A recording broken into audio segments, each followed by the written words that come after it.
Shana Tova, everyone. There we go. One more time. Shana Tova, everyone. Okay, there we go. Welcome to Machar's Rosh Hashanah Day service for 2025 as we enter the year 5786 in the Hebrew calendar. And as I said to the kids earlier this morning, the new year in the Hebrew calendar is 5786, but once you get that high, who's counting? I'm glad you've all been able to join us this year. For those who've not met me before, I'm Jeremy Kreidel. I've been the rabbi at Machar since about 2017. If you are new to Machar, welcome. I hope I get a chance to meet you, even if it's only briefly. If you've been with us before, welcome back. I'd also like to talk with you. It's not like I only want to talk to new people and then, whatever. I'd like to talk to you too, but also I know you probably have a lunch appointment after this or something. I know that some of us are more or less comfortable with being in a big room like this, and so we're also being joined by returning and new participants at home or kind of anywhere around the world. There's somebody in France, online via the internet, right? We don't have the, or at least I don't see any TV image of me, which is great because it gets creepy, but we have folks joining us online. If you are in the room today, please note that there are restrooms on this floor and on the floor below. The restrooms can be used by whoever wants to use them. They say what kind of equipment is in each room on the door. Take note as well of where the emergency exits are. There's one there are a few around. They don't all work for people with mobility challenges. So please, it's like on a plane. The one that's closer to you isn't necessarily the one you're supposed to go to. We don't anticipate things happening, but the world's unpredictable, and so it's good to know. If you've been with Machar before and you blanked out last year, or you've been with Machar before but you weren't with us last year, and I guess those are overlapping categories potentially too. In either case, we're a little more rounded in the seating than we used to be, right? We're trying to do like a community thing a little bit, but there's so many of you in the community that we can't have you all pointing at each other, so we're doing this. It turns out it's not a community if everybody just stares at the back of somebody's head and that's it. I'll be joined today by a number of readers, our choir and accompanist, and our Ba'alimot Tikiya, our shofar blowers. We'll also have a talk on this year's theme, Disquiet, from longtime Machar member Joe Palka. It's a busy day, but before we go further, about our books. The books you have, if you're in person with us today, include a section toward the back that we've named the hymnal section. I know, hymnals are not a thing that is normal in Jewish practice. Just go with it. The sheet music is back there. As we get to different songs, I'll tell you what number song in the hymnal section to go to find the lyrics and the sheet music. It just lets us be more environmentally friendly when we change things. It sounds more confusing than it is, and there was also an insert with additional material. We'll use it all. I promise I will make it so that you don't get lost. I know it's easy to sit for a while in a space and find yourself distracted, and there's not going to be lightning that comes in through the windows if you get distracted today. Or if you find yourself needing a break, or if you find yourself thinking about something that just isn't Rosh Hashanah related. It turns out our brains take us places we need to go, and so if you get distracted, that's okay. I'll be calling out page numbers and things like that. I do suggest, to the extent suggestion means, no one wants a disapproving glance from up here, I think. I do suggest turning the ringer off on your cell phone. Or other mobile devices. I know some people also have tablets with them and smartwatches, and just make sure we don't get beeps. Or the way I say at weddings, no one wants to be that guy. Many volunteers have helped make our high holiday services possible, and we'll be thanking them later today. For the moment, please remember that none of this is actually possible without their efforts and without you being here. We don't just do this so that I have a place to stand on a stage and whoever shows up, well, that's nice. This is really for you. Before we turn to our service in earnest, if you're in the room here today, please take a moment to just say hello to the people around you, particularly the ones you don't know. Yeah, say hello to your family members too, but say hello to the people you don't know so that you meet new faces. I'd like to introduce our president, Will David, who also has some welcoming remarks. Good morning. I'm Will David. This is my second year as president of Machar. With us today are both longtime and new Machar members, family and friends of Machar members, former members who are back for high holidays, guests, and I'm excited that there are over 20 of you here today who are visiting, who decided to join us for high holidays and learn more about Machar.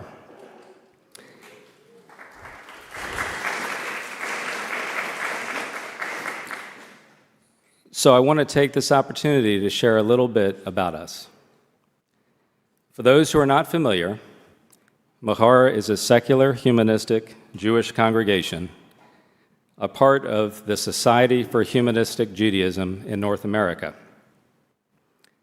Humanistic Judaism focuses on non-theistic approaches to Jewish culture and is based on the belief that it is the responsibility of each of us to be ethical, kind, and compassionate, and to use reason and rational thought to solve problems. Our liturgy is designed to appeal to these humanistic attributes. We warmly welcome into our community all those who feel connected to Judaism or to the Jewish people, whether by birth, choice, family relationship, or otherwise. The theme of our high holidays is disquiet, given how many of us are feeling in the tumultuous environment in which we live. The opposite of disquiet is calm. And one way in which we as humans feel calm is through connection.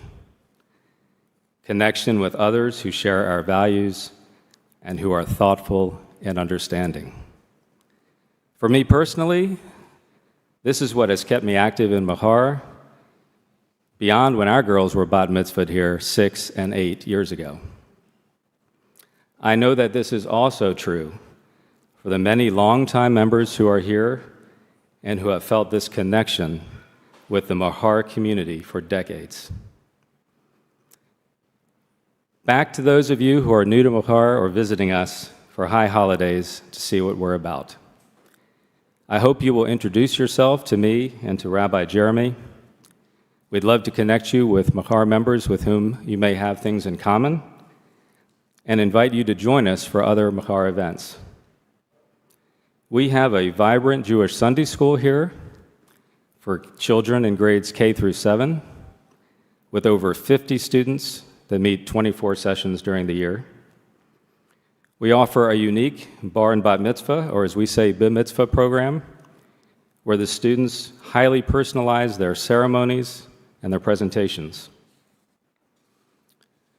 During our Sunday school sessions, the adults participate in adult education, where we have interesting speakers who cover a range of topics, from national and international events to learning about other communities around the world, aspects of Jewish history, to being Jewish on college campuses, to Jewish humanistic perspectives on death and dying, to delving into Jewish ethics and values, and much more. Sometimes on these Sundays, we just focus on getting to know each other better and building community. Whether you are a young adult, a couple, a family, or an older adult, we have groups in which you can get involved, including social action, choir, Machar sisters, our care committee, nature lovers, membership, adult education, and others. However, you may be struggling with what is happening in this country and in Israel and in Gaza and the West Bank. If you are a thoughtful and empathetic person, there is a place for you here at Machar. To all of us, may our time together during these high holidays bring us a sense of connection and a sense of calm. Thank you for being here. Shana Tova.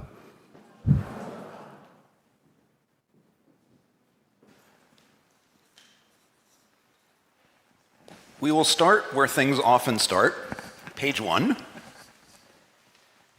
I know, there's a cover, and the cover is page 1. It says page 1. Go with page 1. In the Rosh Hashanah service, it's fine if you turn to the Kol Nidre 1 or Yom Kippur Day, but you're not going to follow along. It's going to go bad real fast. Welcome and Happy New Year, Shana Tova. We have come together as family and friends, as congregation members and visitors, as people of diverse heritages, to join others throughout the world in celebrating Rosh Hashanah, New Year's Day in the Hebrew calendar, and the anniversary of the world's creation according to the Talmud. All of us are here today because of our connection to the Jewish people through birth, choice, and association. As the first day of the year, of the Jewish year, Rosh Hashanah marks a turning point of hope between what was and what will be, between what is and what ought to be. We share with many a humanism that draws us together here in our common quest for moral self-assessment and self-correction. As one year ends and another begins, we gather to each reflect upon our words and deeds and to renew our commitments and efforts to improve ourselves and our world, to fulfill our human potential. And together, we are here today to celebrate another year of life and reflect on the year that is ending, on our milestones and our mistakes, our joys and our sorrows, on the lessons learned and the challenges and questions still to be faced. Let us begin by singing a song wishing peace and well-being to one another, Havenu Shalom Aleichem, which is number 1 in the hymnal section. So that should be easy. You just turn to the hymnal section. It should say 1 right next to it.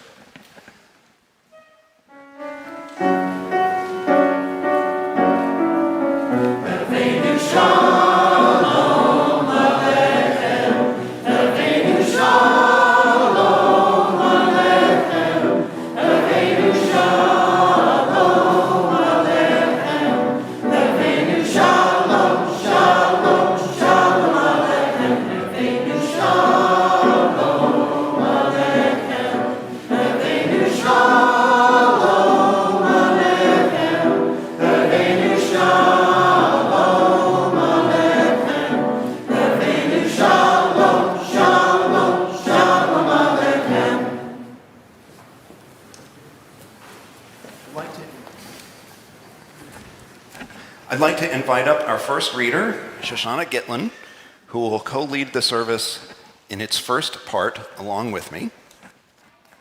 We are on the bottom of page 1, rolling on to page 2. In most other festivals, the spirit is one of joy. Yet Rosh Hashanah and Yom Kippur are imbued with a seriousness born of the sense of responsibility that each of us bears for our own life and ethical choices. These days are also different in that they are not nature festivals, nor do they commemorate an historical event. Rather, they are observed respectively as the ceremonial beginning and ending points for a period of intensive reflection, when we each confront the negative consequences of our mistakes and misdeeds as we strive to make amends and turn a new page in our lives. Together, let us support, challenge, and help empower one another to foster such improvement. Rosh Hashanah is the Jewish New Year's Day, but in contrast with the New Year's of other peoples, it is greeted with solemnity as well as revelry. As we begin our ceremony, we light these festival candles to illuminate our self-examination and to express our hopes for the future.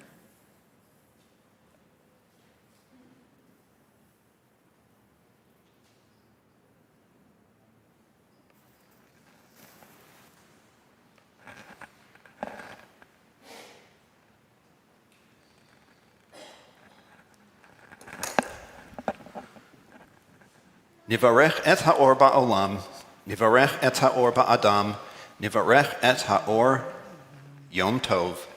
Let us bless the light in the world. Let us bless the light in humanity. Let us bless the light of the holidays.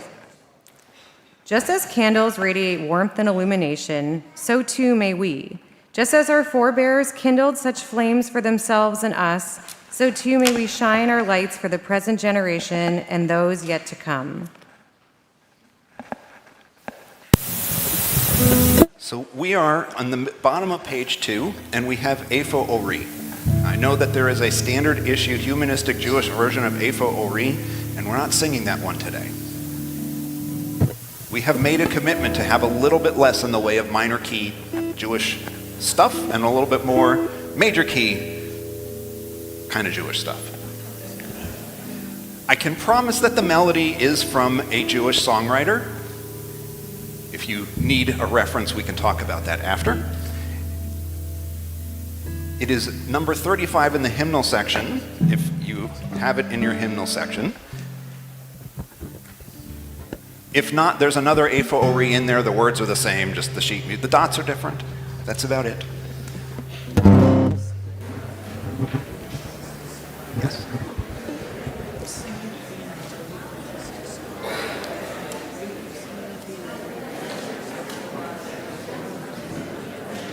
So here's the thing about the way we're going to do this. You know, you've seen those bumper stickers? Keep Austin weird. We're going to make Machar a little weird. At least by Machar measures, we're going to make Machar a little weird. And so what's going to happen is we're going to learn the melody first with a little bit of yai, dai, dai, lai, lai, lai, the Jewish la, la, la stuff. We'll do the Hebrew. We'll do the English. And then I'm going to make it weird, because we're going to keep going with the lie, lie, lies afterward for a little bit. Because I know there's a lot of people in here thinking, and you sometimes need a little encouragement to feel. So we're going to make you feel uncomfortable a little bit for a little while, so that you can kind of open up a little bit, because that's the point of the holiday, is opening up and self-reflection and all of that. So I'm telling you this now because I've been here since 2017. I know how we all are. And also, it's the morning. You weren't banking on being told to sing for a while, so I get to just upend your expectations. And for those who were here a little early and heard the sound check, no, it's not AC/DC. That was just for the early arrivers.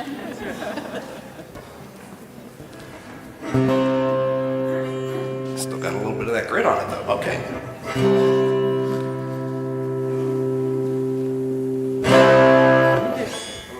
Maybe we'll get a little less of that on there.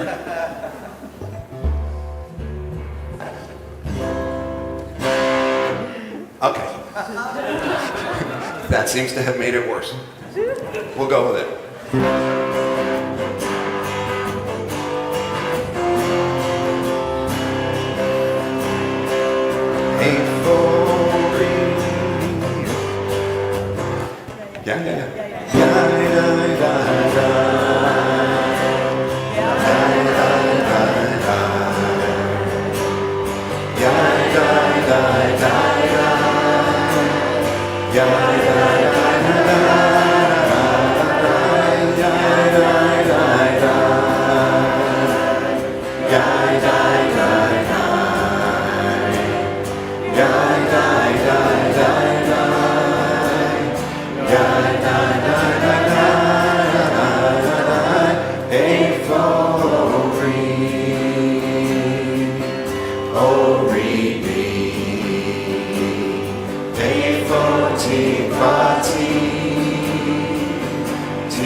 The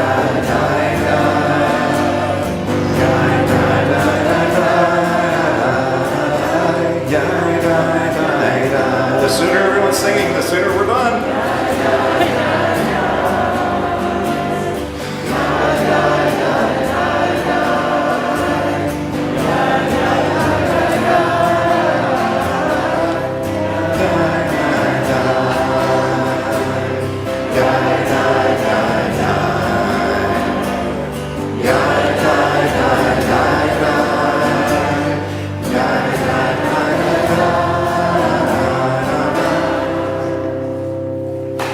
I knew I just had to find the right incentive.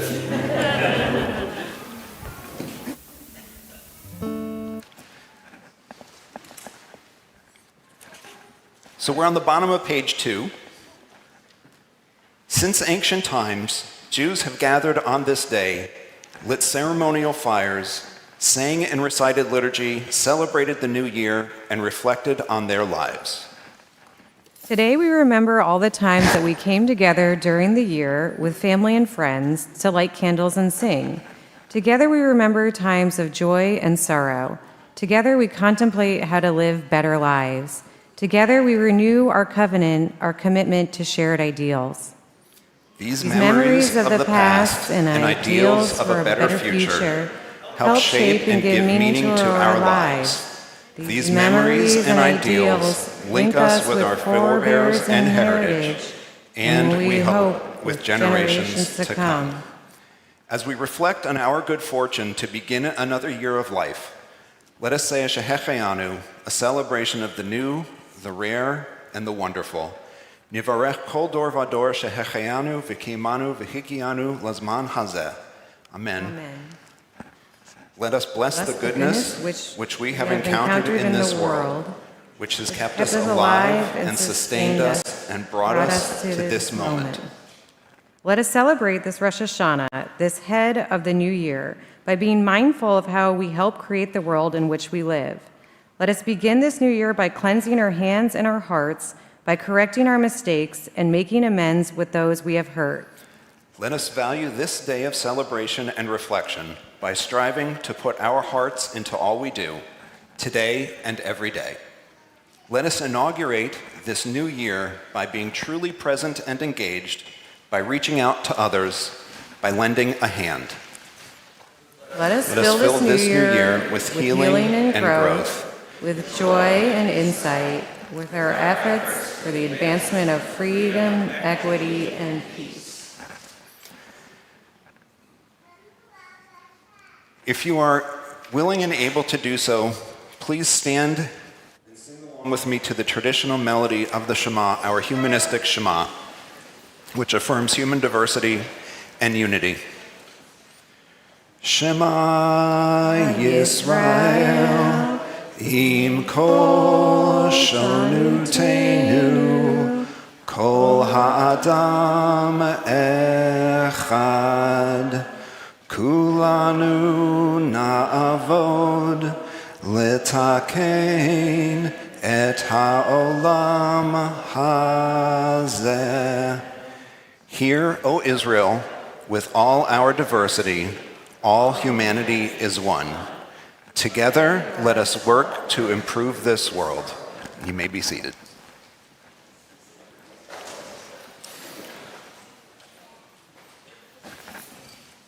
We are on the middle of page 4, or a little bit toward the bottom. Let us encounter all the world with appreciative and insightful love, deep and healing love, liberating and joyful love. Let us rejoice in love and in the fertility it brings to the human experience. Love expands our abilities to explore and express ourselves. Love deepens our feelings of connectedness and individuality. Love helps us reach across the boundaries of ego, class, creed, ethnicity, and nation. Love heightens our senses of meaning, beauty, and wonder. Let's love all the world with all our heart, with all our soul, and with all our might. And these words will be upon our heart always. Let us learn them by heart with our children, and let us speak them often, as we sit in our homes and walk along the way, as we lie down and rise up. Let us attach them as a sign to guide our minds and our hands. Let us write them on mezuzot in our homes. As lessons. Make every deed. Let it be words of love that we speak and live by, not words of gossip, ill will, or cruelty, not words of lashon hara, the evil tongue. We are in the middle of page 5, and we are going to join together in singing Hine Matov. There are lots of Hine Matov melodies. The one we'll do today should be relatively familiar to people who have grown up singing Hine Matov or who have otherwise been forced to hear it over and over, even if they themselves chose not to sing because OMG again. And it is number 4 in the hymnal, is that right? Yes, so our choir will lead us in that. We're going to sing This Is Around, and so yes. we hope you will all join us. And why don't we move over this way a little bit? We'll go first. You will be conducted by the choir, doing it as a round. So this is one side, this is another. Look at your side, at the people on your side for your prompting. I promise it will work. We've done it many other years. We skipped it last year. It's back again. Whether you like it or not. As it turns out, we picked the music, not you. I know, it was funny, right? For a second there, Michael, it was funny.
Thank you, Shoshana, for co-leading with me today, and I'd like to call up our second reader, Jack Schwartz, as we head into our Amidah.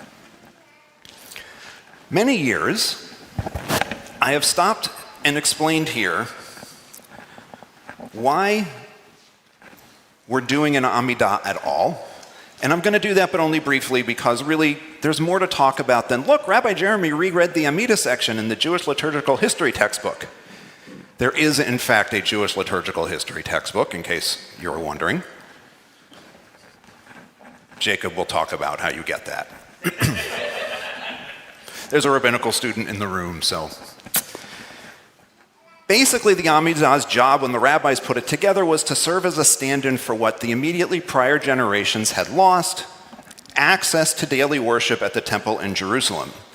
And rather than try to restart the practices of animal sacrifice someplace else, the rabbis decided to shift toward using words, deciding that talking about things was the theological equivalent of sacrifices. I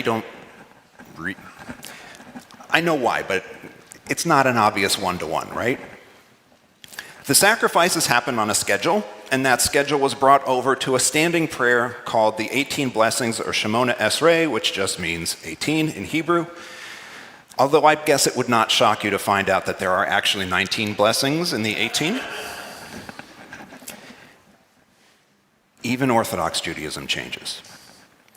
Standing in Hebrew is Amidah, and you stand for this, hence that's the word we use. It's a little more complicated, but that's the nutshell. But here's the real question, in case you've ever asked this of yourself. Why are we here saying things aloud at all, whether together or responsively or alone? Why do we do the holidays like this? How many people have heard of this thing called manifesting? Yeah, some people are laughing because it's like a social media thing that was real big during the pandemic. I'm manifesting XYZ. You can define it a lot of ways, but I'm going to go with Psychology Today's definition as a starting point. Quote, manifesting is the idea that through power of belief we can effectively think a goal into becoming reality. It is a form of magical thinking, or the need to believe that one's hopes and desires can have an effect on how the world turns out. The article with that definition goes on to talk about the idea that what we can somehow affect with what comes our way from outside of ourselves can be changed by how we think, about the idea of mind over matter, and that research doesn't really support the idea of manifesting, because you do still have to do stuff to change things. Or, to quote them, people who believe in an internal locus of control are generally better positioned to achieve their goals and to make healthier choices in that direction than are people who believe their outcomes are determined by external forces. It did not say like Mercury in retrograde, but belief that hope and intentions are enough is inconsistent with what is really needed to effect change. And so here's the question. Is this any different from manifesting? Like, that's a legitimate question you can ask. Why are we doing this way? The world outside is not almost screaming. I have almost written in my notes. It's not almost screaming, it is screaming. Politics here in the US, wild rightward swings in countries that seem democratic, an outright invasion of an attempt to seize Gaza, mass seizures of people here in the US, Benjamin Netanyahu finally saying what he always really thought about a two-state solution, in case you missed that news item. I'm going to do my best Benjamin Netanyahu here, which isn't very good. There will never be a Palestinian state. Outright attacks on the First Amendment by the United States government, and 2 years passed with hostages still held in Gaza. Did you think we were kidding when we said the theme for this year is disquiet? I list all that and ask, why are we here in this room? Why are we doing this? Is this any better than looking in the mirror while you brush your teeth and thinking, this will pass and we will be better people? Obviously, there's an element of your mileage may vary on all of this, but whether you call it a third place, or a social practice, or heaven forfend, religion, or whatever, we've become accustomed to what we're doing sometimes without thinking about it all that much. It's September. Rosh Hashanah is coming up. Is it early or late this year?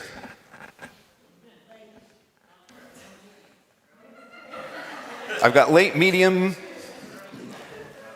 Every rabbi will always tell you it is right on time.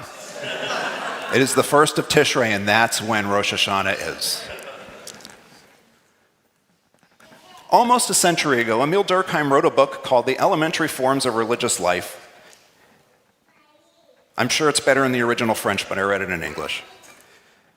And identified the origins of what we now call religion in something much more human and basic than the lofty ideologies and theologies that make up the ideas behind the modern idea of the synagogue. Religion, he said, had its origins in shared identity. At bottom, what we're doing expresses and reinforces for us who we are.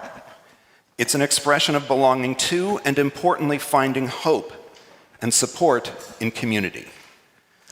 And that's ultimately what this is about. Community, not just coming together. We are here because of shared values, shared hopes for the world, shared aspects of our identities, and we need one another. Singing together, reading together, simply being together as a community with shared values and hopes for the world lets us find support in one another. The Amidah asks us to take a moment and not simply be present and speak along.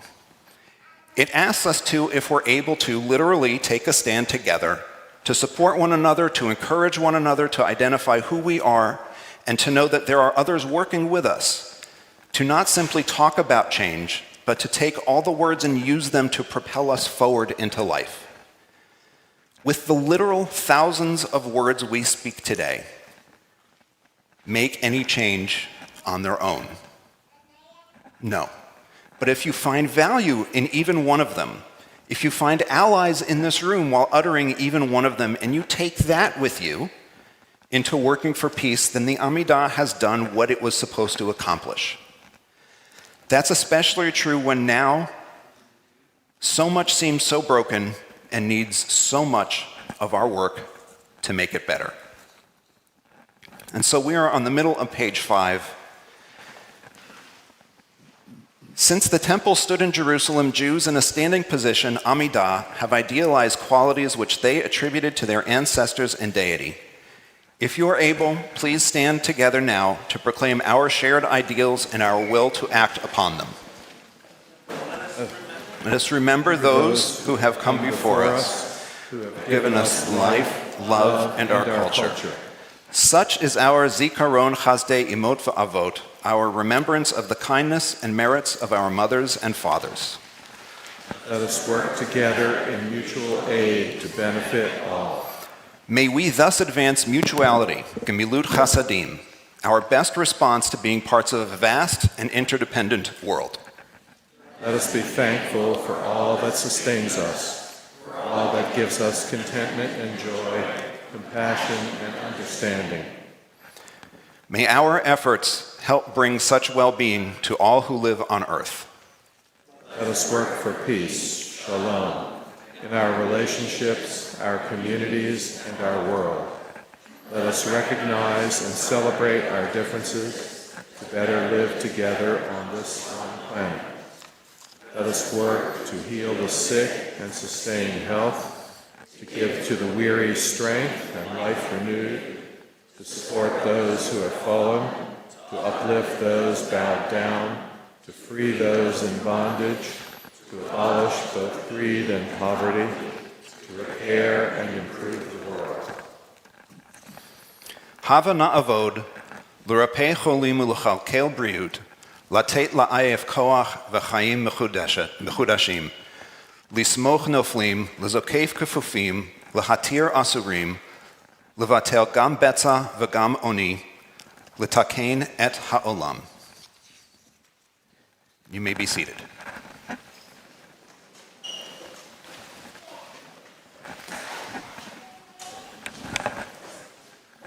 We are on the top of page 7.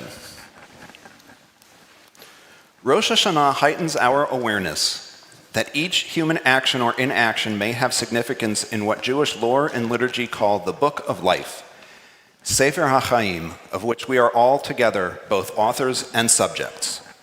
This mythic book is thus comprised of the totality of our human experience.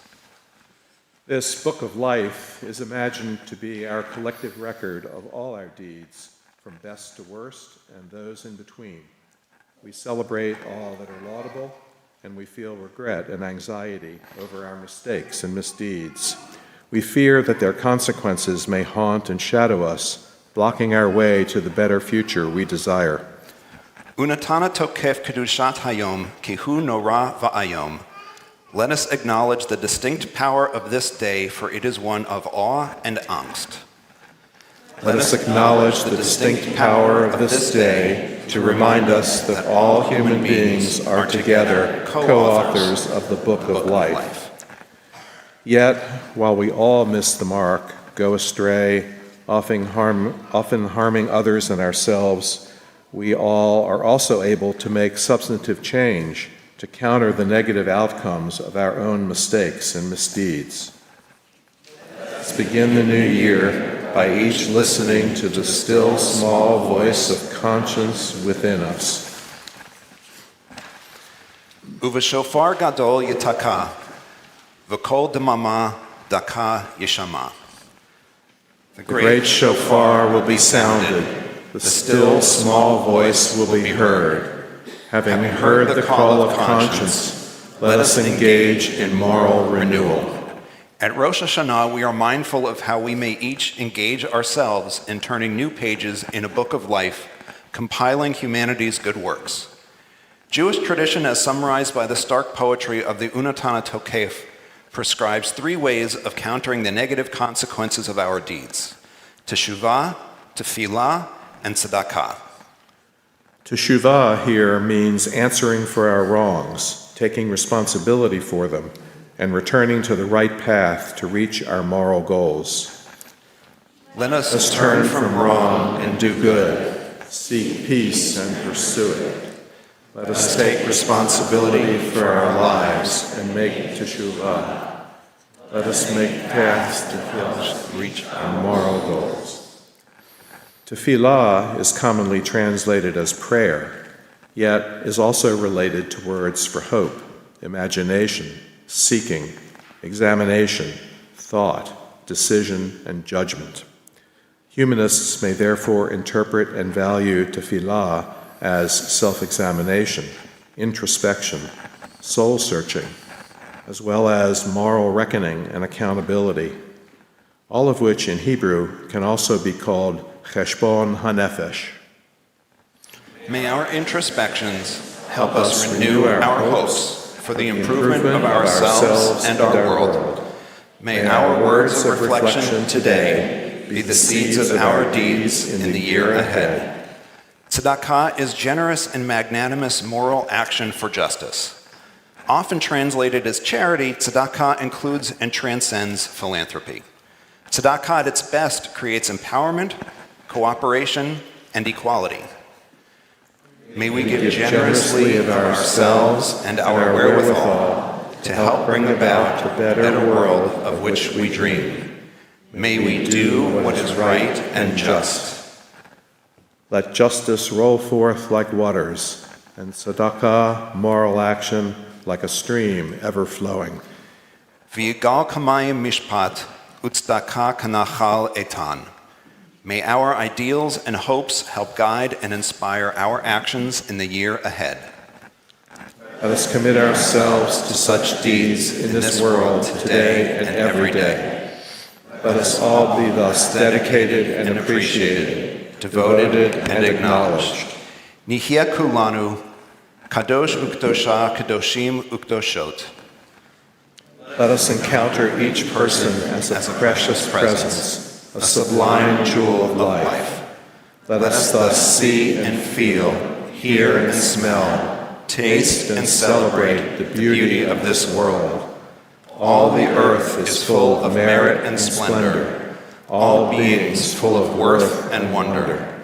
Melo chol haaretz kavod. And thus, may we help all of humanity to become one fellowship with a heart at peace. Uvechein na'azor kol anoshut lihiot, lehavot, aguda achat b'levav shalem. And thus, let us encourage hope, and let us work for the end of tyranny and for the growth of liberty and justice. Uvechein na'ametz tikva, v'na'avod lasof shel memshelet zadon, v'ligdol cherut u'tzedakah.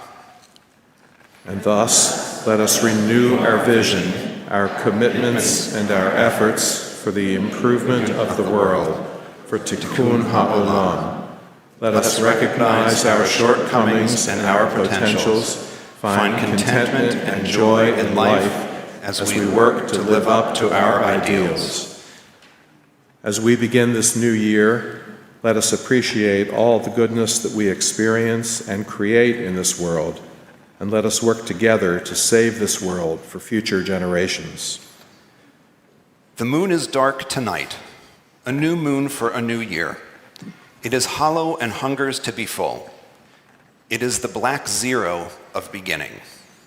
Now you must void yourself of injuries, insults, incursions. Go with empty hands to those you have hurt and make amends. It is It's not, not too late. It is early and about to grow.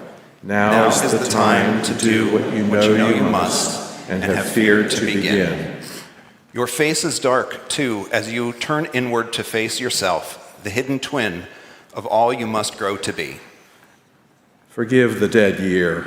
Forgive yourself. What will be wants to push through your fingers. The light you seek hides in your belly. Wants to stream from your eyes. You are the moon that will wax in new goodness. Thank you, Jack, for helping to co-lead this part of the service. I'd like to invite up our speaker from the congregation today. Joe Palca may be a familiar name to many of you. For 30 years, he was a science correspondent with NPR, and before that, a print and television journalist. Joe and his wife, Kathy Hudson, and children Sam Palca and Jacob Hudson have been members of Machar for 19 years, though it's fair to say that Joe has largely been a member in hiding since Sam and Jacob graduated from Jewish Cultural School. Joe does read all our emails, so he knew Rosh Hashanah was coming up and accepted our invitation to speak on this year's topic of disquiet.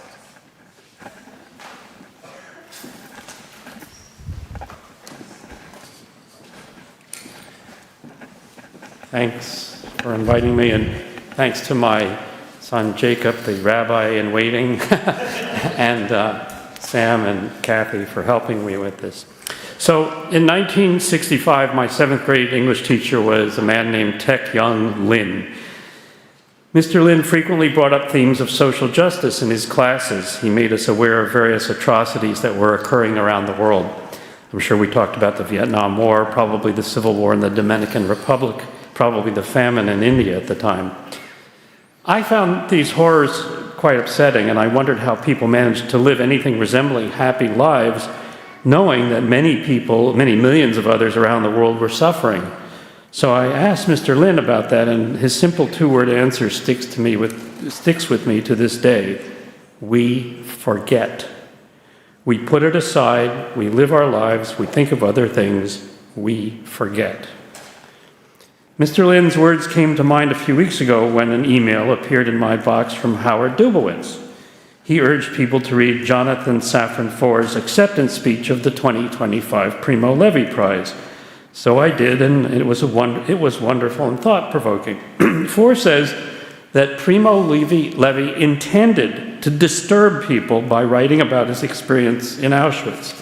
As Foer explains in his talk, Levi believed it happened, therefore it can happen again.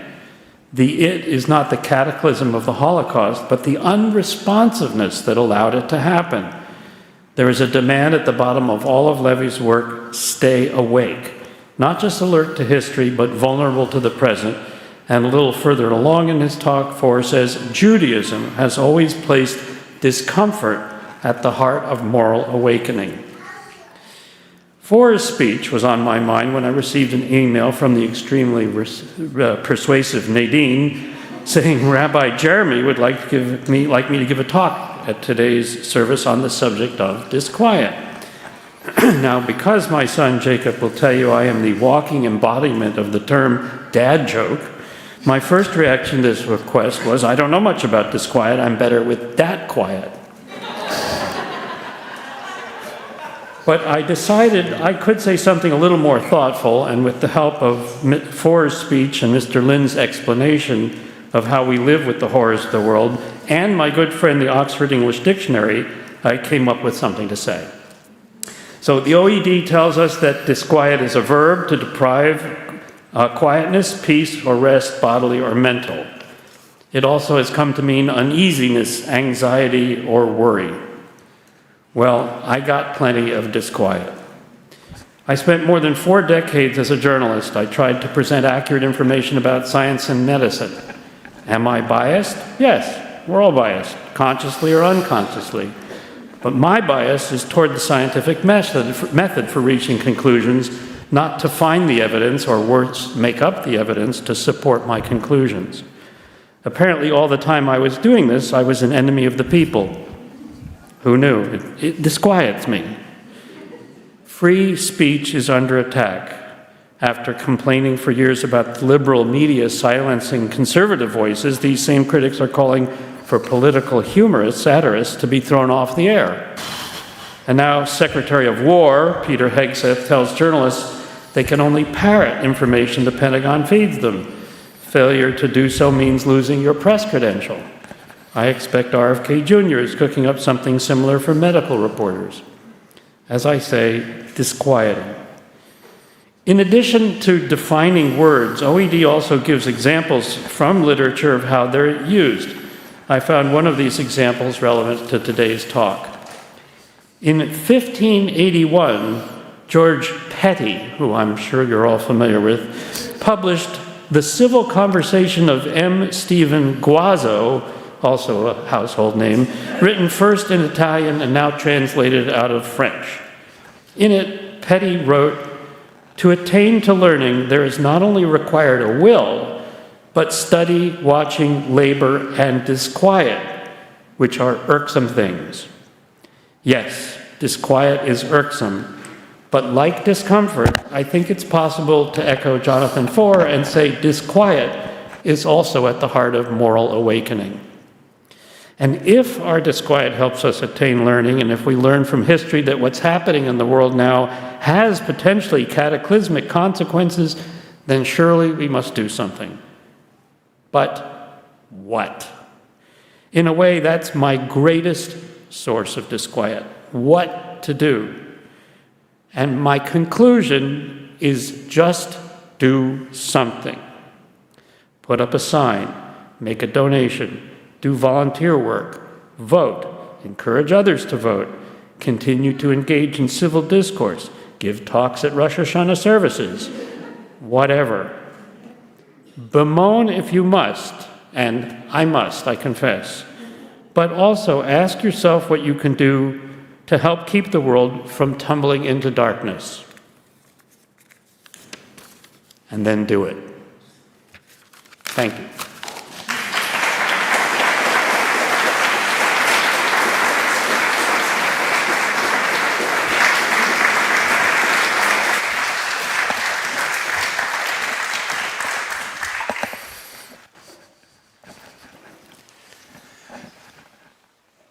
Well, he said something similar to what I was going to say, so maybe we'll just go home.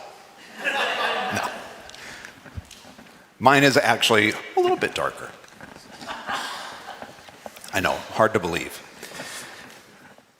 We are on the top of page 11. Thank you, Joe, once again for your speech. We're on the top of page 11. We will not be singing Seasons that says song up at the top. But we will be inviting our third reader today, Laura Preval, to come co-lead our service.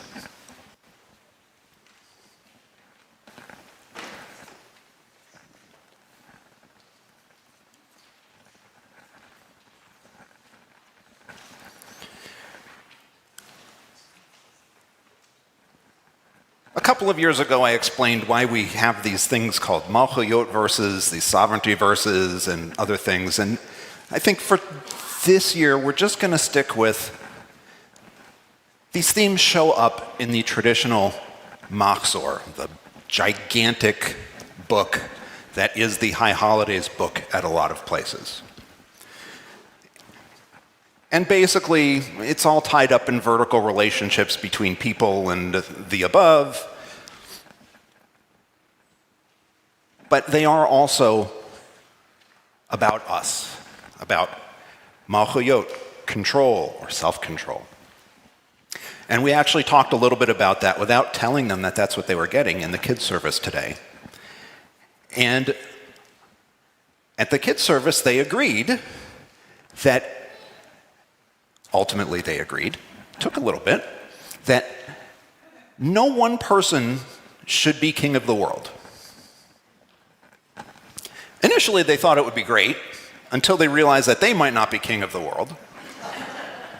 And then things took a turn. So we got the right lesson taught. This is our version of that lesson. And so we are on the top of page 11. Humanity has long cherished enduring ideals of a just order, transcending the misrule of tyrants and the sorrows that flow from our own misjudgment and misdirection. Rosh Hashanah is also called Yom HaDin, the Day of Judgment. We gather to observe this day as one dedicated to human self-examination, self-judgment, and self-correction. We make this season one of moral renewal as we begin the new year together, by each of us acting as the author of our own becoming and inscribing our hopefully ever-improving selves into a metaphorical book of life. It is our responsibility, together, to cultivate and sustain progress in this world using our evolving capacities for human self-determination and harmony. We are connected with the peoples of all other lands, all the families of the earth. Our lot is the same as theirs. Thus, we must stand together for equality, liberty, and peace. The highest value is in the breath of life. Nothing is more precious. Man's plight would, indeed, be sad if he had to be kept in order through fear of punishment and hope of reward after death. Man must break his fetters, which have chained him to the gates of heaven and hell, so that he can begin to fashion out of his reawakened and illumined consciousness a new world upon earth. We are on the top of page 12 for our shofar service. Choir will lead us in Tiku B'Shofar, which translates to sound the shofar. And after that, I will invite up our shofar blowers to do just that. And Tiku B'Shofar is number 18 in your hymnal section.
I'd like to invite up our shofar blowers, Solomon Sandler and Everett Tabachman, as we get ready to hear the shofar sounded.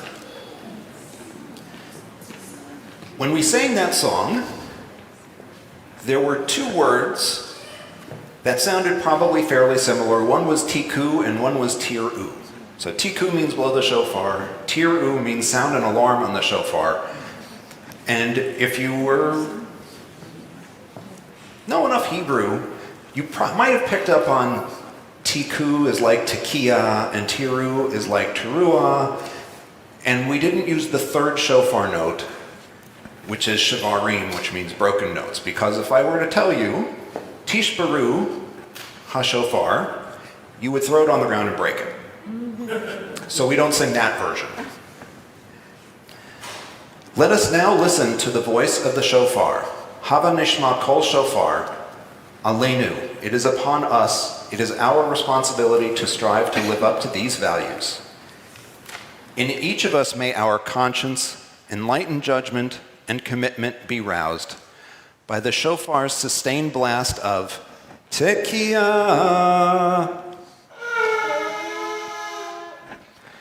by the broken notes of Shivarim, Shivarim,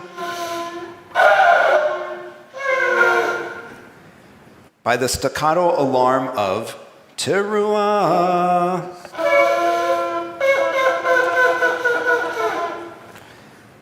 and by yet another blast of Tekiah. Stay there. Like, we're not done? No. However, we will not be doing the we blow the shofar 100 times thing that happens in a lot of synagogues. So we'll maintain a little bit of air volume for you. Can you imagine having to blow the shofar like that 100 times?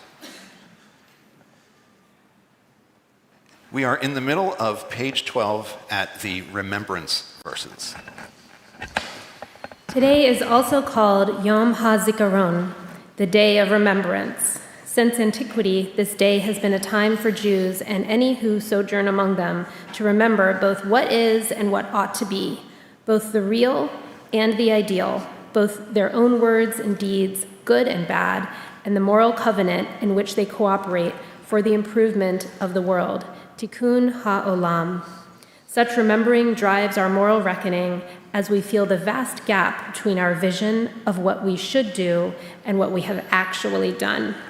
Today and every day, let us remember and act upon our human solidarity, compassion, and ideals that constitute our covenant for a better world. May the shofar awaken us to be ever mindful of our expansive covenant, which reaches from our forebears to us and on to the many generations yet to be born. We're on the top of page 13. Guys, get some air? Everett doesn't need to breathe to blow a shofar, apparently. Tekiah, Teruah,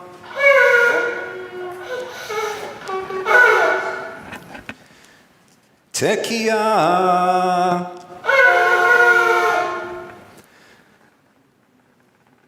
And we are at the top of page 13 at the trumpet verses. Rosh Hashanah is also called Yom Teruah, the day of sounding the shofar. The primal blasts of the ram's horn trumpet have for thousands of years proclaimed the cycles of the years and months, the inaugurations of war and peace, new rulers, decrees and freedoms, as well as calls to conscience, hope, and action. Today, the shofar can still help move us if we but choose to be so moved. In the 7th month, on the first day of the month, you will have a day of rest dedicated to the remembrance of your deeds with the sounding of the shofar, a special assembly. Sound on the new moon the shofar, on the full moon of our festival day. Like the thunder on the mountain, let the shofar sound. Like strings and drums, reeds and cymbals, let us hear the music of its call. Tekiah, Shivarim, Tekiah. Thank you to our shofar blowers.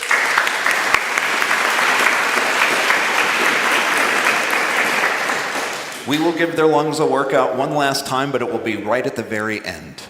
So you guys are free to not have everyone looking at you with a horn in your hand.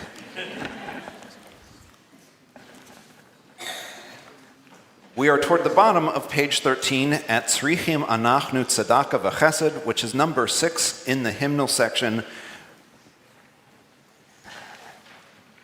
If you're expecting Avinu Malkeinu, that along with something like the traditional Shema, we do that from the front, and that's the end of my contract. Our Father, our King doesn't sit well with a lot of people. However, us needing to make change, which is what Srihi Manachnu is about, probably sits well with an awful lot of us. So our choir will lead us in singing that as we wrap up the shofar part of our service.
We are down at the bottom at the poem titled Beginners on page 13. To imagine the fullness of life. How could we tire of hope? So much is in bud. How can desire fail? We have only begun to imagine justice and mercy. To begin to envision how it might be to live as siblings with beast and flower, not as oppressors. Surely our river cannot already be hastening into the sea of non-being.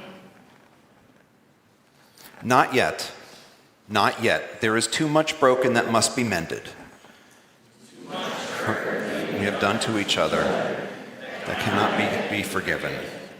We have begun to know the power that is in us if we would join our solitudes in the communion of struggle.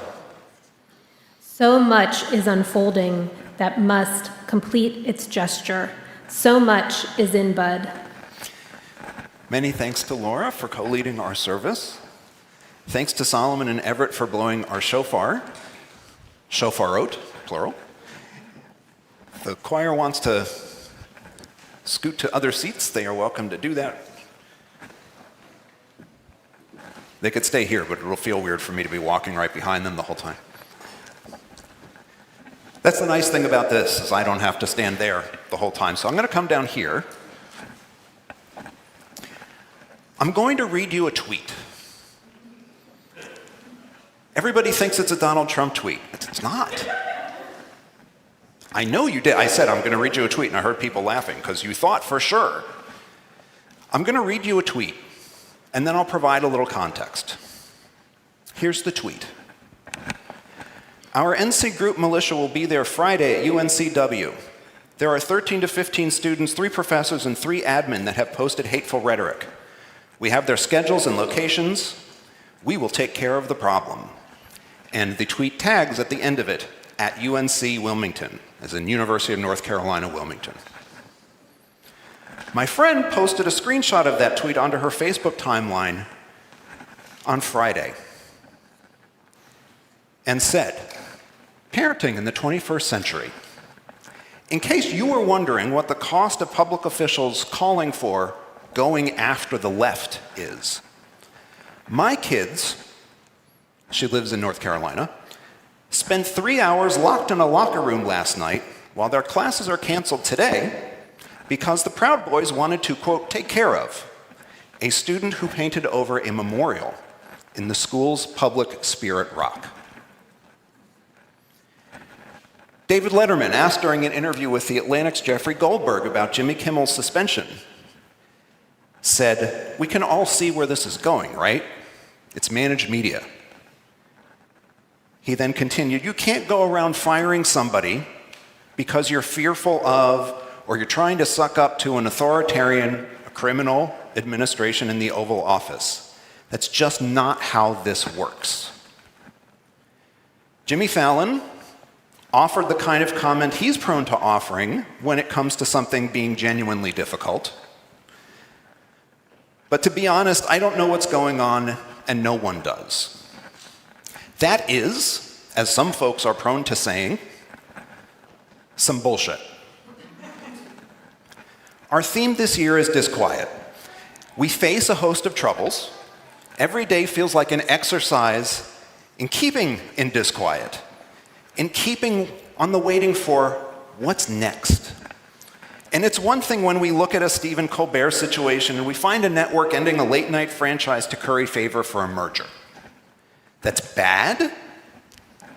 And yet, do we necessarily expect better of a major corporation in this environment at this time? Bad, not necessarily a constitutional problem.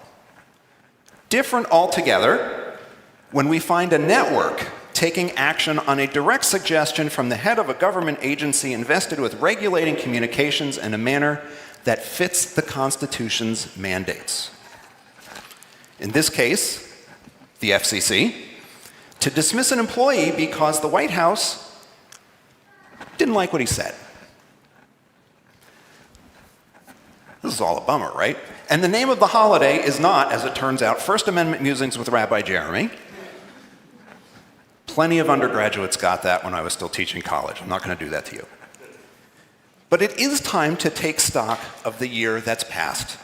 And after all, the big themes of the holiday, of the high holidays as a group, are review, repent, and renew. Take another look. Accept fault again. Right? Repent is to take fault, be punished again. Make things new again. If I had to try to sum up much of the last year, I tend to think of it as a year, not the year, but a year, when America hardened its heart.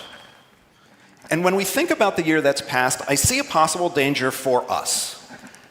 Not that the hardened heart will turn its attention toward us because, look, that ship has left port. But that we will harden our hearts in turn. That's largely the point of the heart-hardening politics of our time. Authoritarian politics thrives on division and creates more. It compounds social division by making the authoritarian's opponents as hard as the authoritarian's allies. Some of this is in the nature of how politics on the authoritarian end just works, and a little bit of human nature. High walls on one side tend to create high walls on the other because we have this little good fences make good neighbors instinct.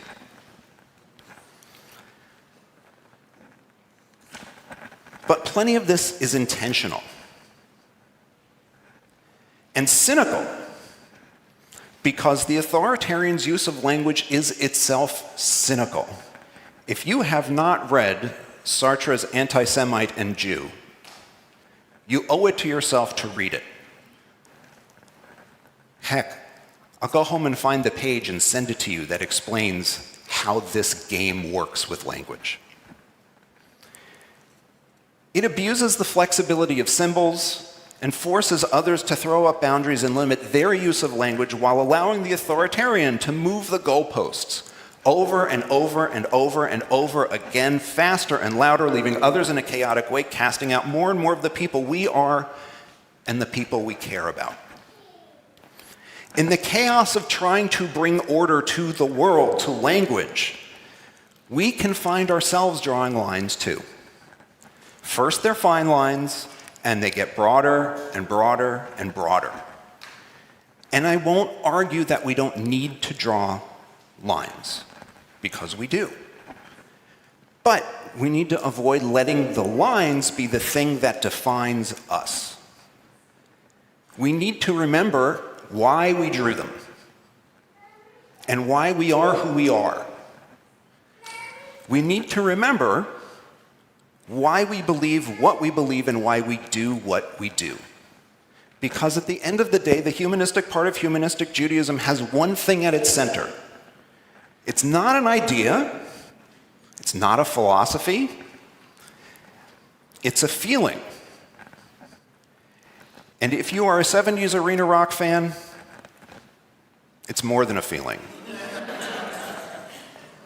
Someone was here during the sound check when I was playing More Than a Feeling.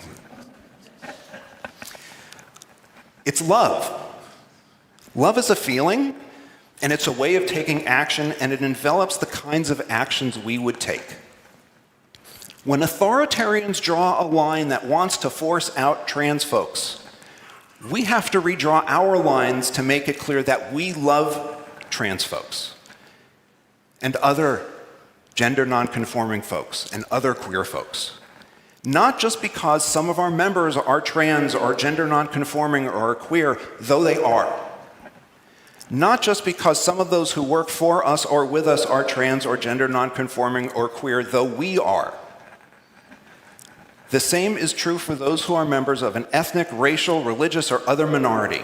It's true for immigrants to this country and for those who are straight and cisgender but nevertheless find themselves written out of the authoritarians' ever-narrowing circle of concern because of their politics or their reading preferences or who their friends are. We need to redraw our lines because we need to make sure our lines are about who we are and what we believe, rather than because we're responding to the lines someone else draws for us. That doesn't mean we bring in people who want to harm us. It doesn't mean we forgive everyone. Not all things can be forgiven. And the point is not to embrace everyone regardless of what they've said or done. The point is we need to actively rethink and redraw our lines because that's part of what it means to love. To have and care for ever-growing and ever-changing circles of concern. And that, when someone is pushing on you from outside, is hard. It's easy to jump at the easy political joke, to take the easy swipe at public officials who, it must be said, have their own interests at heart rather than the best interests of us all. You know it's easy because when I said I was going to read a tweet, you assumed you knew what was coming. You very much didn't. There's something valuable in knowing people who don't live where you do.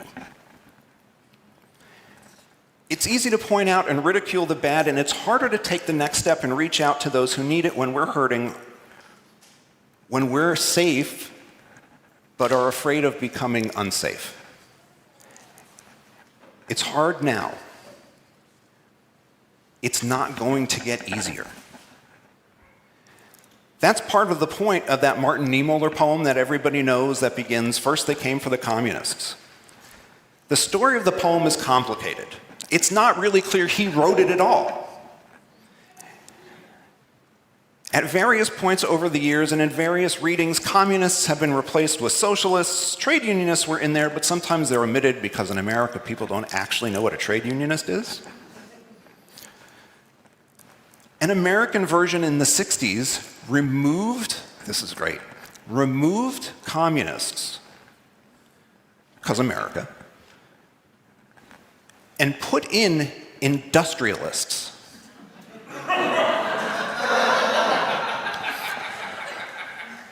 Who were not, as a class, subject to persecution in Nazi Germany, but America has always had a very special view of the place of the industrialist, I suppose. However one encounters the text, it's not there only to convey the idea that as the power of the state of Nazi Germany grew, there were fewer people to help. The poem shows how easy it is to draw "there but for the grace go I" as a line built from not love, but the need for self-preservation. Authoritarianism presses against the boundaries, and the self-preservation of "thank goodness it's not me" is natural. But it also means we're not doing what we need to be doing, which is pushing back, which is resisting by broadening those we count as people we love. The poem tells us with every line that Niemöller's failing was that he didn't love others and didn't act for them, and so there was no one left who loved him when he needed it. And the poem isn't wrong. Niemöller started broadly supportive of the Nazis. until he wasn't, and acknowledged that had the country's pastors really dug in, we might have lost 30 or 40,000 of us, but we might have saved 30 or 40 million. And we know the list of people in the poem and in Niemöller's own writings is incomplete because he doesn't mention queer folks, who were actually the first people to have their books burned. Not Jews, not communists, not socialists. They are the first people who were sent to concentration camps. In the speech that seems to have led to the poem being written down, Niemöller mentioned disabled persons, but the poem never seems to have mentioned disabled persons. And yet, it's disabled persons who were the test case for the mechanisms that would become the death camps. What does seem clear is that however we ended up with first they came, it points out woeful inadequacies that we're all able to fall victim to in understanding whom we love. And more than that, it shows what happens when we don't love. It's not that no one loved Niemöller. It's that he didn't recognize whom he should have loved, which meant anything he did came too late. At its best, the love that makes up our ethical compass, our humanism, stands against the disquiet of the world. To paraphrase Todd Stiefel, humanism is love. Love that increases happiness, that rejects terror, that welcomes everyone, that grows. It's love we can share in our lifetimes, and in this life now. Even in disquiet, humanism stands for love, not just the feeling, but the work of bringing genuine love into the world. And so I want to share a reading with you. You don't have to read it aloud, but it is in your insert as item number 4. I'm going to read it aloud here because I think that despite the source, it's written by Maxim Gorky, and he was, after all, closely associated with the Soviet Union's cultural legacy, despite his difficult relationship with, among others, Joseph Stalin. It nevertheless suggests a kind of ideal of what we might wish to see and where we'd want love to take us. And I apologize, the translation is not a gender-neutral translation. There will come a time, I know, when people will take delight in one another, when each will be like a star to the other, and when each will listen to his fellow as to music. The free men will walk upon the earth, men great in their freedom. They will walk with open hearts, and the heart of each will be pure of envy and greed, and therefore all mankind will be without malice, and there will be nothing to divorce the heart from reason. Then life will be one great service to man.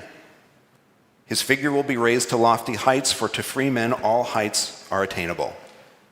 Then we shall live in truth, in freedom, and in beauty, and those who will be accounted the best will the more widely embrace the world with their hearts, and whose love of it will be the profoundest. Those who will be the best, who will be the freest. For them it is the greatest beauty. Then will life be great, and the people will be great who know that life. Knowing how hard so many moments have been, and how much harder later moments will become, I hope you'll join me in committing to the continual process of drawing lines with love.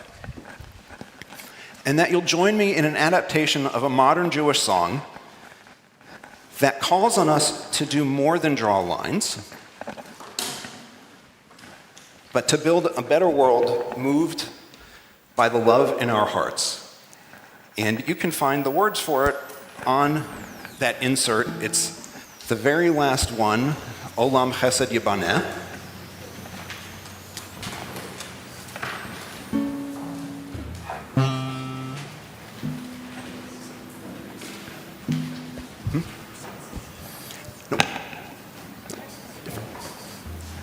We will get there. We will get there. So it's not in your book. It's a secret. I'm going to teach it. So you've had a chance to look at those words. So it says, the words in Hebrew are Olam Chesed Yibaneh, which means a world of righteous love shall be built. The traditional, it's written like 20 years ago. The traditional version of this uses some more traditional theistic language, so ours is an adaptation of that. And what we'll do is we'll do the Hebrew first, so that you can kind of get used to the tune, and then, you can sing the English and not feel quite so lost. But there's some lie kind of stuff in it too, so hopefully we put it all together and it'll make a little bit of sense.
As we mark this new Jewish year, I hope that we each find not only the love we need for ourselves, but also that we find the love we need to avoid hardening our hearts, to protect others, and to work for the change we need to make the disquieting present something different. Shana Tova. I'd like to now invite up our last reader for the day, Eva Gerhardt, as we start our section on the new year and new life.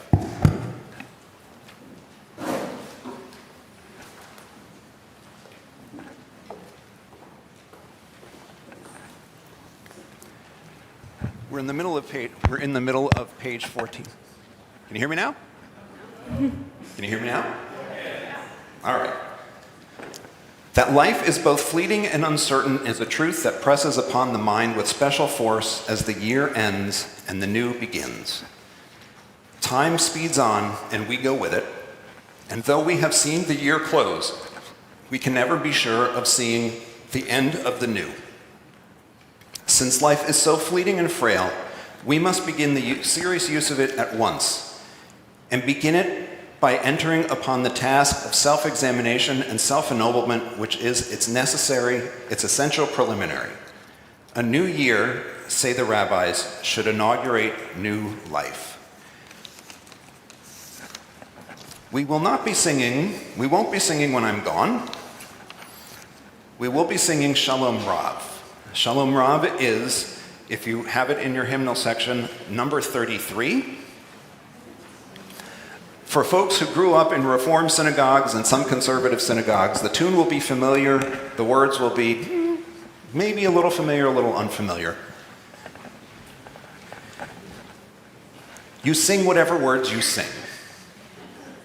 I will tell you that when we do Naaseh Shalom, I hear about 8 different versions coming out of you people every year. because there are so many versions of Na'aseh and Ya'aseh Shalom, and everybody grew up with something different.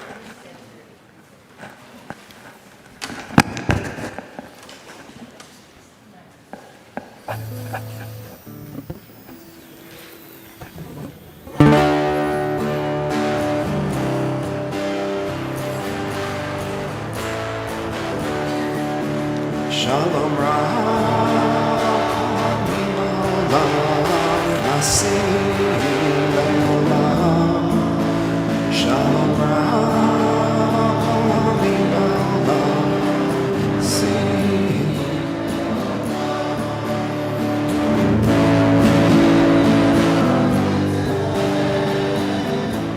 Aravim Ze Bazeh Ki Anu Aravim Ze Bazeh Aravim Ze Bazeh Shalom Rabbi Olam Nasi Le'olam. Shalom Rabbi Olam.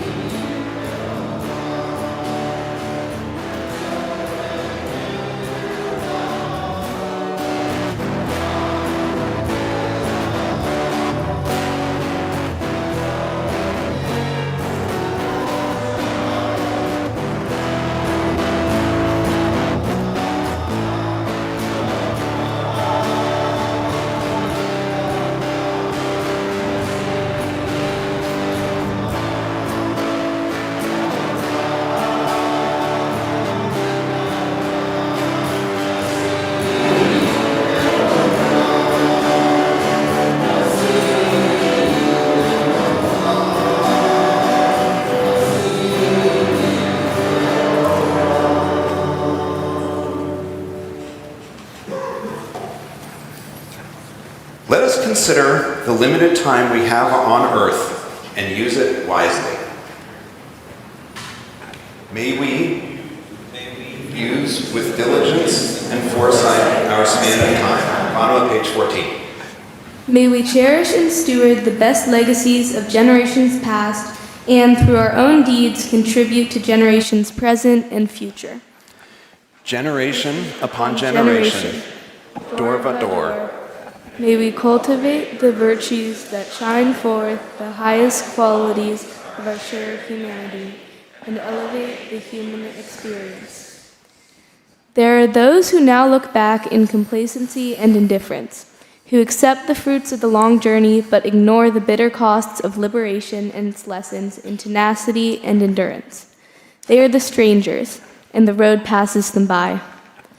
There are others who look back in gratitude and humility, who remember that few present blessings have been won without the sacrifices of the past, who continually reevaluate the spiritual and cultural treasures that the travail of the journey has produced. These are the true heirs of the generations, and for them the long and agonizing journey has been worthwhile. If you take a look at the supplemental readings you received when you came in today, you'll notice that we have two brief readings, number 2 and number 3, each listed as, quote, a kavanah. Kavanah is a Hebrew word meaning intention, and we can use a kavanah as a way to focus our attention on the theme of a passage or the meaning of an activity. We know the Kaddish as a mourner's text, but even the most traditional forms of the Kaddish are not really about loss at all. They're about things we so highly value that we would call them holy or sacred, things we desire, but maybe also fear, and which as a result hold special power and meaning for us. You may find one of those two texts helpful in approaching our mourner's Kaddish today, rather than just seeing it as another, oh, we stand now, kind of an exercise, which I know is what a lot of people think with the Kaddish. We've inherited a Jewish tradition of several milestones that mark how Judaism has understood the time frames for the mourning process. These occur at 7 days, 30 days, 11 months, and 1 year after the death of people we care for. If you are presently mourning the loss in the last 7 days of someone dear to you and you're willing and able to do so, please rise so that we can provide support for you at this time.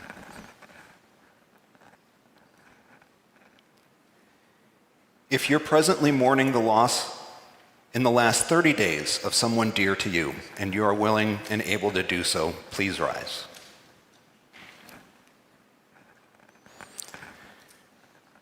If you are mourning the loss of someone in the last 11 months, please rise.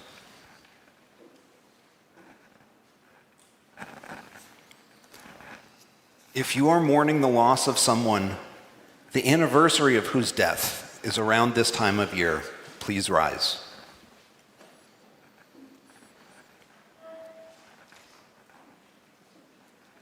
As we now remember our loved ones and so many others who have died, let us recite together responsibly an affirmation of our dedication, our Kaddish, to life and its improvement.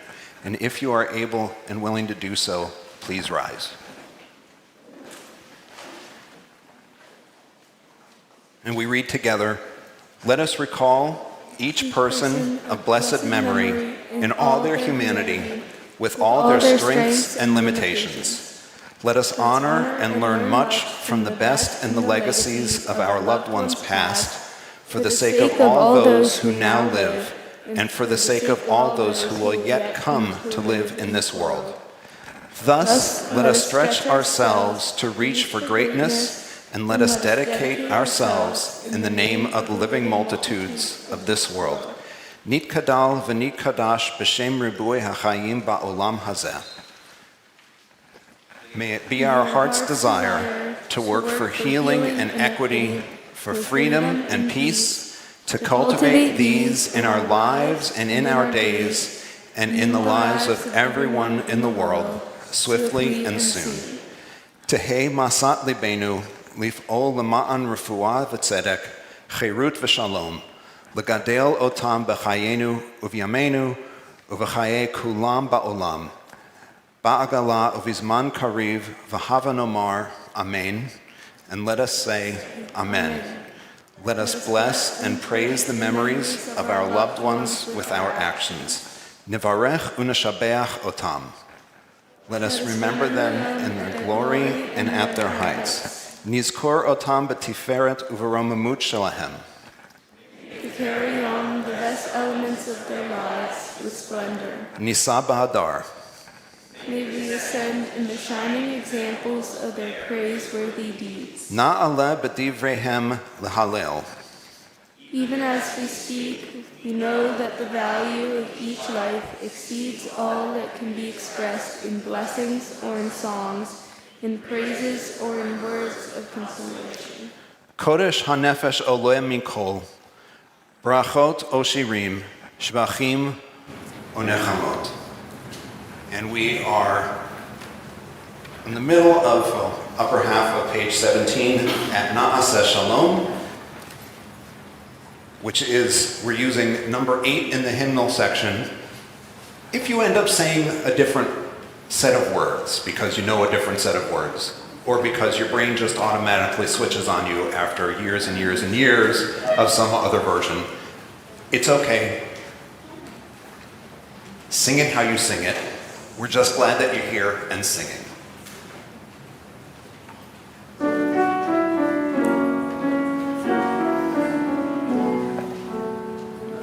Na'aseh shalom ba'olam, na'aseh shalom aleinu, be'al kol Yisrael, nomar amen.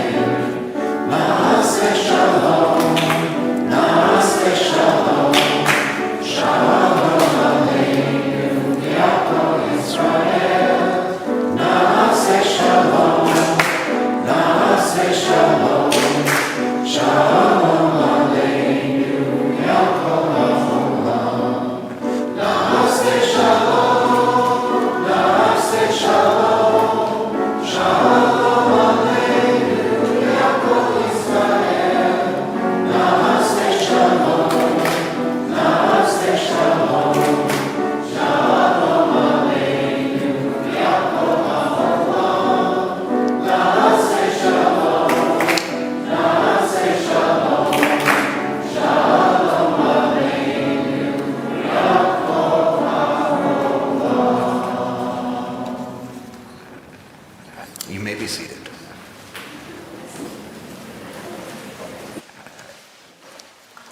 And we read together on page 17, just below the name of the song, "Let us make peace in the world is our responsibility."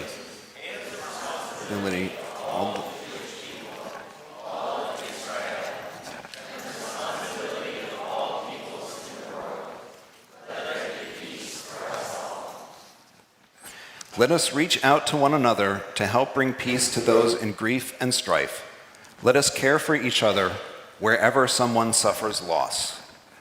We all need community as we encounter life's peaks and chasms.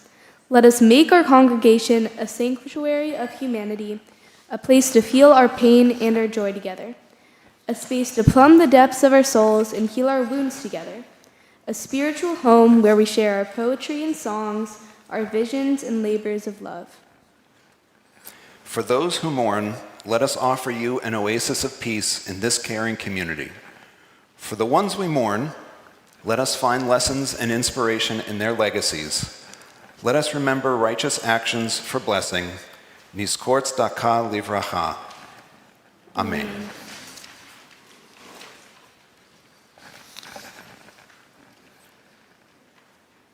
We're on the top of page 18. Just as we remember our loved ones past and celebrate the best in the lives they led, so too do we have hope for our children and all who will yet be born into this world. We bless you and watch over you with our love, and we hope that your learning and good deeds bring you joy and long life. May you help others and be an example to all, just as others help you and show you the paths of goodness. May the best within you shine forth with compassion, and may you always lift up your face to meet others in peace. As we hope for peace in the world, we must commit ourselves to working for peace. While force may sometimes be necessary to defend ourselves, we also know that violence and war are not able to solve humanity's problems, as they themselves are part of our moral failings. Let us renew in our deeds the words of the ancient Hebrew prophets Isaiah and Micah, who taught that nation shall not raise up sword against nation, neither shall they any more learn war. We're not going to be singing Bashana Haba'ah this year. I mean, look, it's a song that was written at the end of the 1967 war, and we're not there yet. However, because we are starting our high holidays with this service today, if you would look at the insert that you received, text number 1 is titled Reform.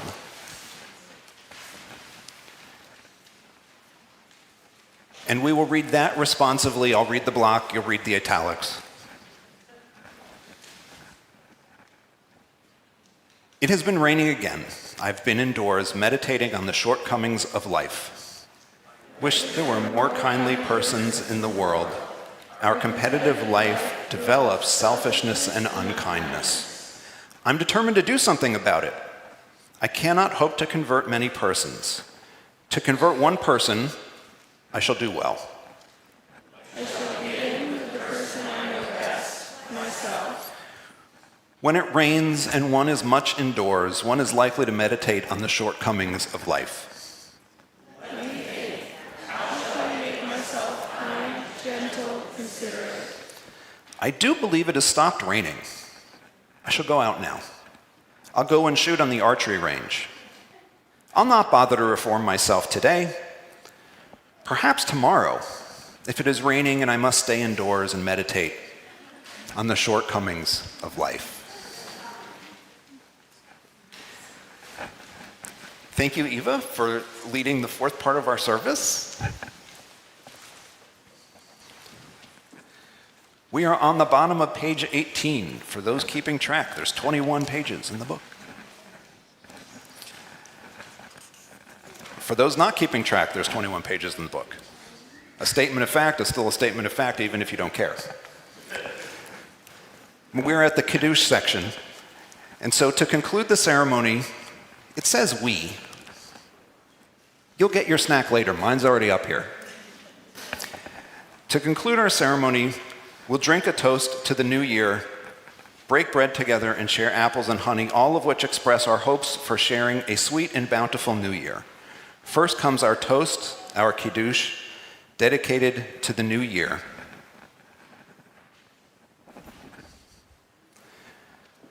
Wine, symbol of pleasure and sorrow, symbol of passion and the blood of life, symbol of plenty and of excess.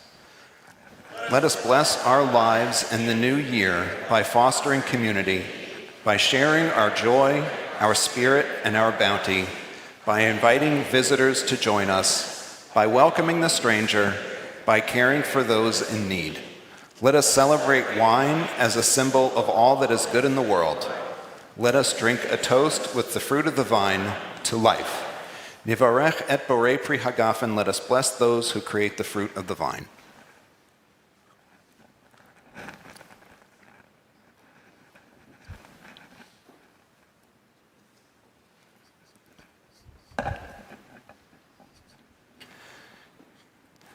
Together, each time we break bread, let us commit ourselves to a covenant for a better world.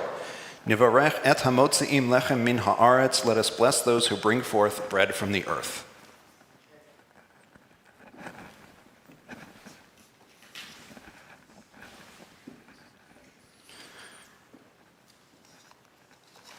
The apple's beauty, fragrance, and taste inspired ancient Jews to see it as a symbol of sensuality and the lust for life. The apple was also included in many Jewish legends as a symbol of good fortune and hope. The honey referenced in the Bible was a syrup made from fruit and was the epitome of sweetness and desirability to ancient Jews. May our sweet apples and honey remind us to appreciate and find contentment in life's healthier pleasures. May the wholesomeness of this simple fare nourish our hope and our will to work for the improvement of our lives and our world. Livriut b'te'avon.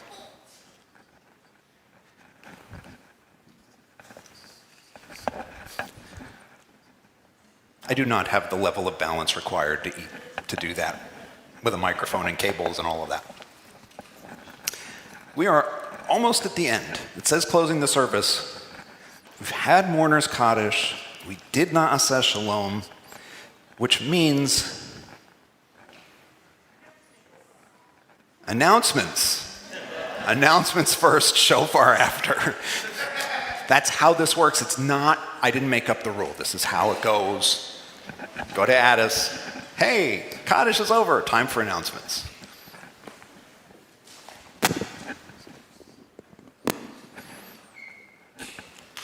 So first, there are quite a few thank yous.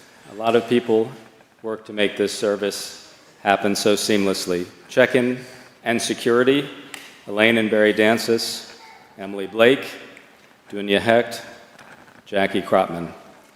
For our family service, our leader, Rachel Hanadari, shofar blower, Solomon Sandler, family service, apples and honey preparation, David Barron, Mimi Brody, Michal Friedman. Our main service greeters, Amy Kotkin and Larry Lawrence. Main service seating coordinator, Kathy Bergman. Child care coordinator, Sharon Rosenberg. Our pianist, Adam Nam. Choir, Keith Campbell-Rosen, Misha Clive, Barry Dancis, Greg Greiza, Joy Markowitz, Joanna Pratt, Dory Reisman, Joyce Rosenthal. Our speaker, Joe Palka. Our readers, Eva Gerhardt, Shoshana Gitlin, Laura Praval, Jack Schwartz. Our main service, shofar blowers, Solomon Sandler, Everett Tabachman. Main service, apples, honey, honey cake, and juice preparation, Barbara Francisco, Shoshana Gitlin, Daniel Maurer, Mark Maurer. Our photographer, Raya Cradell. Our congregational administrator, Jackie Kropman, who keeps us all organized and make sure that the trains run on time. Two very special thank yous to our rabbi, Jeremy Cradell, who pours his heart and soul into Machar and into high holidays, and to ensuring that we all have an introspective and meaningful and thoughtful experience. Thank you. Thank you.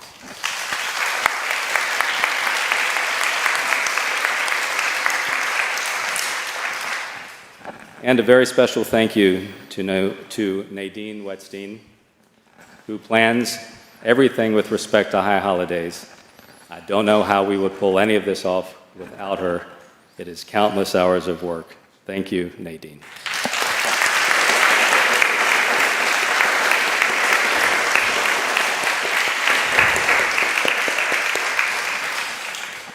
And then finally, the announcements part. So please join us for apples and honey and light refreshments after the service in the back. Our Kol Nidre service is Wednesday, October 1st at 7:30 here. Yom Kippur family service, Thursday morning, October 2nd at 9:30 a.m., followed by our main service at 10:30 a.m. We have been invited to a Yom Kippur break the fast. Fasting is not required, but break the fast. Machar families are invited to join Beth High at a community potluck at 6:30 on the evening of Yom Kippur, Thursday, October 2nd, at River Road Unitarian Universalist congregation in Bethesda. If you plan to come, and I hope that you do, please use the sign-up genius sent in the Machar Weekly News to indicate what you plan to bring, and if you're able to volunteer to help set up and tear down at the end. Our Sukkot celebration is on October the 5th, Sunday, from 10 to 1. That will be at Cabin John Regional Park, shelters JNK. We'll be with our partner congregations, Beth High and Kehila Chadashah. There's also a sign-up genius link in the Weekly News. We hope to see you all there. Shana Tova.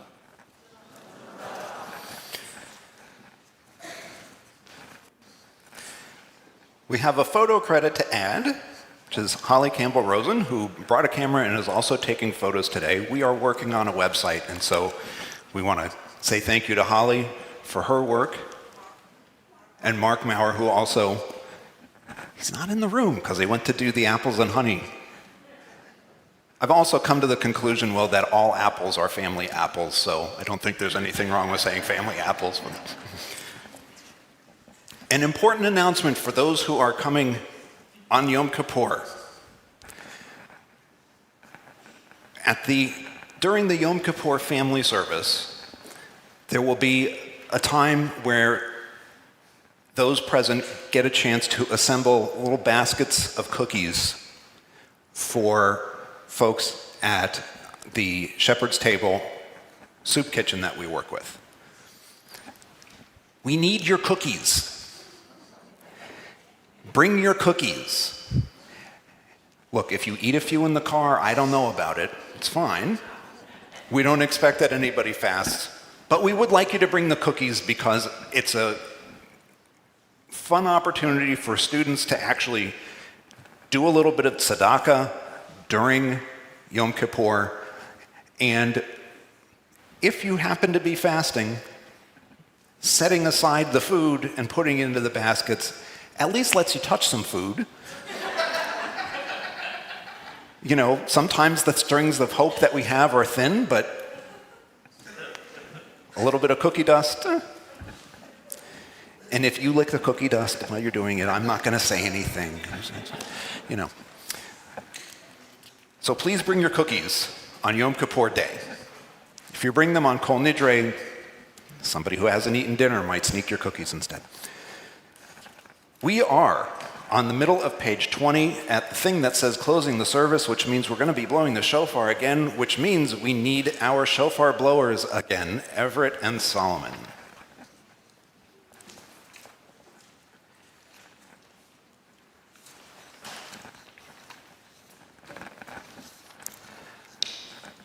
Let us now listen to the voice of the shofar. Hava nishma kol shofar. Like a banner lifted high, it hearkens all the world to action for peace and freedom and compassion.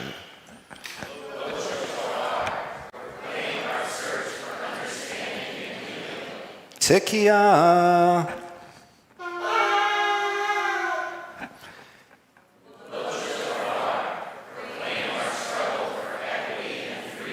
Shivarim.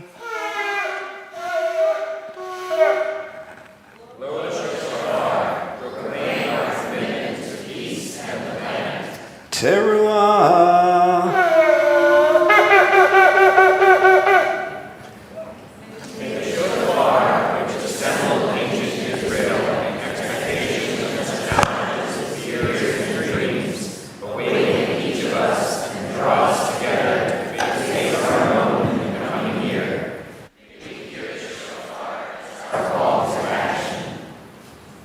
Got some air over there? Tekiah Gedolah.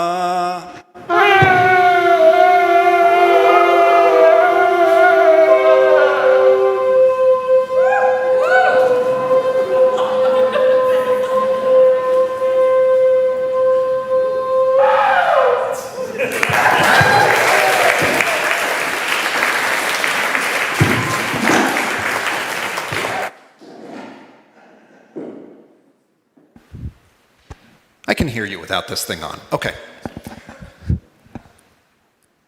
Thank you to Everett and Solomon for putting all of that air through that tiny little hole.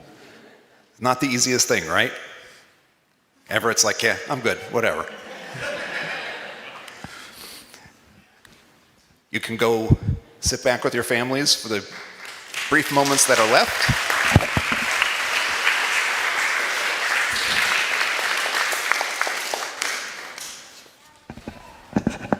In case you've ever wondered, you're actually not supposed to use a cow horn for a shofar. Ram's horns are fine. We have come together here today as the Jewish New Year begins to reconnect with each other and the extended family that is the Jewish people. We have celebrated progressive values and teachings which help us guide our lives and which we treasure as our heritage. We reflect on the imperative to improve ourselves and our community, our culture and our world. We are the stewards of a great legacy and the trailblazers of a vital, evolving civilization. We reflect on all that for which we feel grateful in life and look forward toward the new year. We will join together, led by the choir, in singing L'Shana Tova Umtuka, our closing song, which is number 21 in your hymnal section.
Shana Tova.